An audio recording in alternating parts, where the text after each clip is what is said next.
In the beginning, God spoke light into existence. Then God said, "Let there be light," and there was light.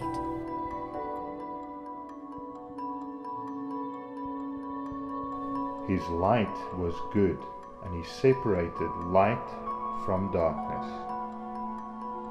And God saw that the light was good. Then he separated the light from the darkness.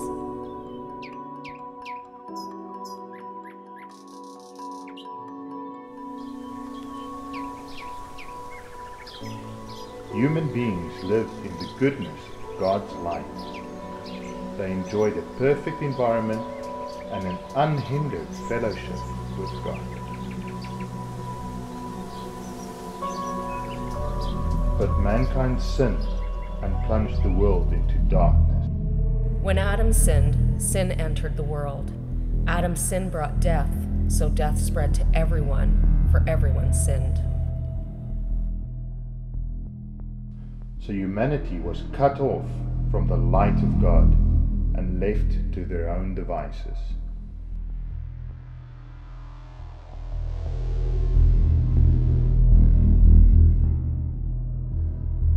Having become separated from God's light, they stumbled about in the darkness. Where are you? Where are you? Where are you? Where are you? Where are you? They became prone to selfishness and violence. Their hatred knew no limits. The Lord saw how great the wickedness of the human race had become on the earth, and that every inclination of the thoughts of the human heart was only evil all the time.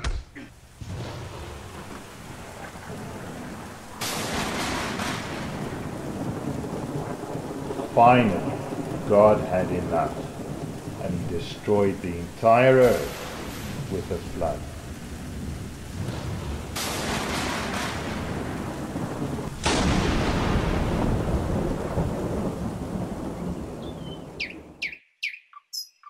When the waters receded, he put a special light in the sky to promise that he would never again destroy the world with a flood.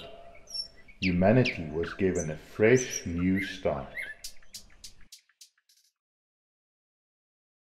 But people didn't learn. Their hearts were still bent toward doing evil.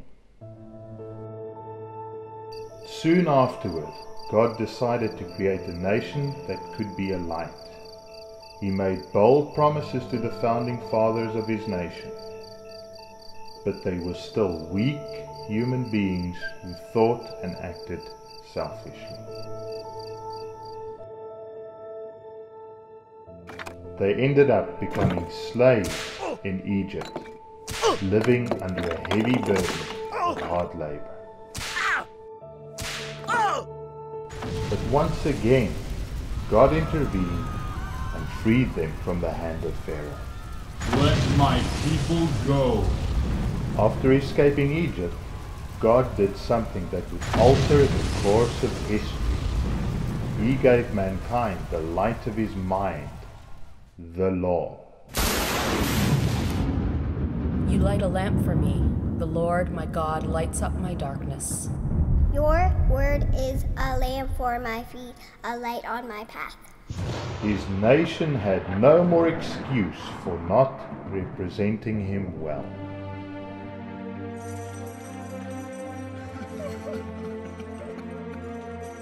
But the nation preferred its evil ways and stumbled with the light. God was angry with them and allowed them to be carried away into the darkness of exile. But God did not abandon his people, even while his people were in exile. Through his prophets, he promised that a perfect light would arise, a Messiah. I see him, but not now. I behold him, but not near. A star will come out of Jacob. A scepter will rise out of Israel. The people who walk in darkness will see a great light. For those who lived in a land of deep darkness, a light will shine. I, the Lord, have called you. I will give you to my people Israel, and you will be a light to guide the nations. You will open the eyes of the blind.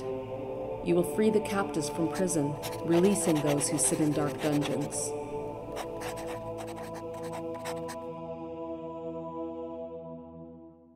For centuries his people waited for the Messiah. They waited and waited and waited, and eventually they forgot.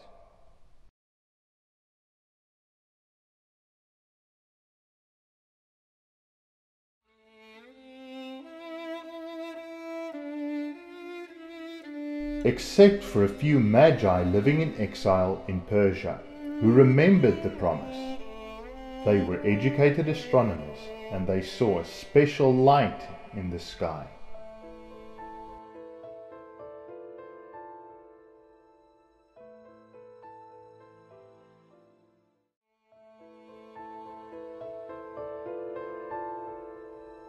They followed it for hundreds of miles, and it led them to Bethlehem.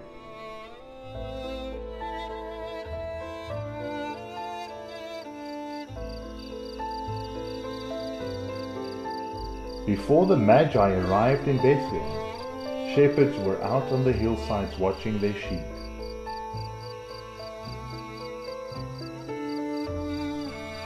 When suddenly the sky lit up with angels.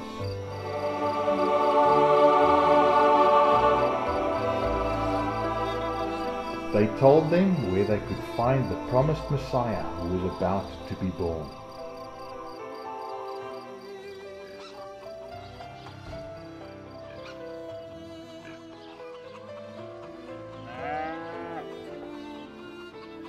They arrived at a nearby manger to find Mary and Joseph and a newborn baby that was wrapped in cloths and lying in a manger. An angel had promised Joseph that this baby would rescue his people from their darkness. It sounded too good to be true, but if it was, then this was the dawning of a new day for all of humankind.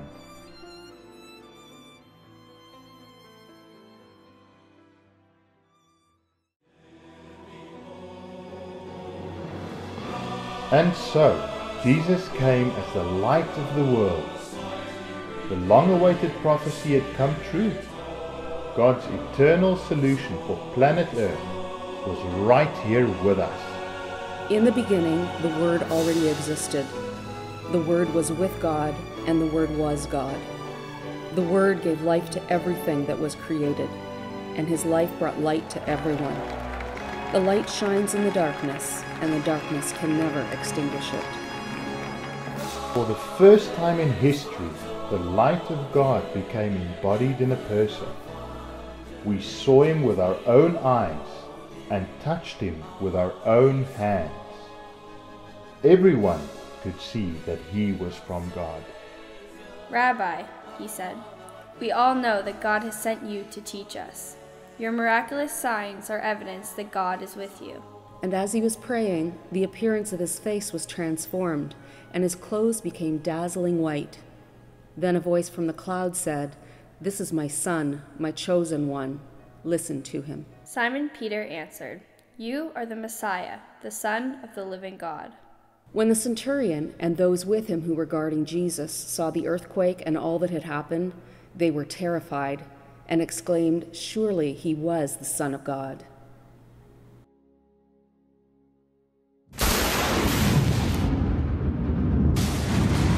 But in our sinfulness, once again we rejected the light. Even his own nation rejected him as the Messiah. Our sin causes us to run away from the light. The true light that gives light to everyone was coming into the world.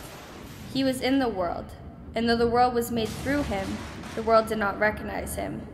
He came to that which was his own, but his own did not receive him. This is the verdict. Light has come into the world, but people love darkness instead of light, because their deeds were evil.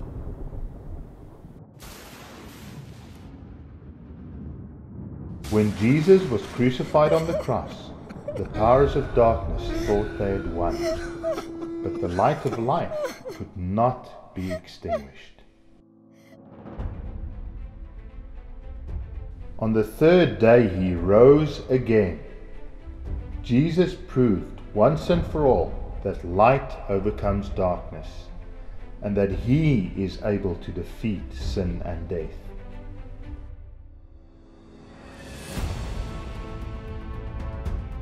Before he left, he promised to send his Spirit to guide his children, the church.